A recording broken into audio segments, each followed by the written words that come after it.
So viewers, इस video में बात करेंगे ऑर्गेनाइजेशन ऑफ डाटा के बारे में। अब ऑर्गेनाइजेशन ऑफ डाटा का मतलब क्या है?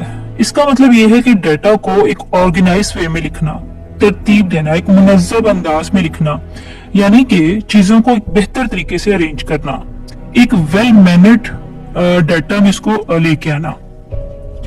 Organization of data means reformatting of collected data in more understandable form।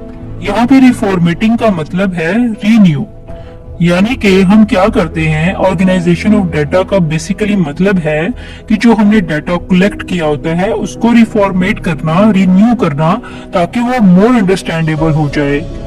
Simple सी बात है कि इसमें फैक्ट्स और फिगर्स का ऐसा अरेंजमेंट हो, यानी डाटा का ऐसा अरेंजमेंट हो जाए, इस फॉर्म में हो जाए कि वो उसका कंपैरिजन जो है वो इजी हो जाए और वो डाटा मोर अंडरस्टैंडेबल फॉर्म में आ जाए। अब स्टैटिस्टिक्स में बेसिकली यही होता है कि फैक्ट्स एंड फिगर्स को हम स्टडी करते हैं, उसके कंसेप्ट को ही देखते हैं। सो ऑर्गेनाइजेशन ऑफ डाटा क्या है? डाटा को तरतीब देना, यानी डाटा को एक वेल मैनर्ड वे से डिस्क्राइब किया जाए जो कि बहुत ही अंडरस्टैंडेबल फॉर्म में हो, ताकि हम उस डेटा से कुछ ना कुछ कंक्लूजन निकाल सकें और हम फ्यूचर फॉरकास्टिंग कर सकें। मतलब नेक्स्ट वो डाटा हमारे लिए अंडरस्टैंडेबल हो, ताकि हम उससे अच्छे नतीजे निकाल सकें।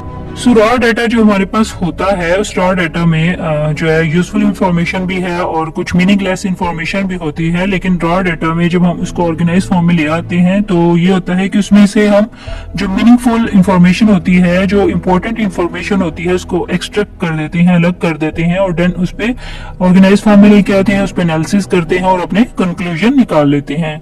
आई होप सो आपको ये simple concept about organisation of data clear हो गया होगा। For more informative and latest video, kindly subscribe my channel and stay connected with me.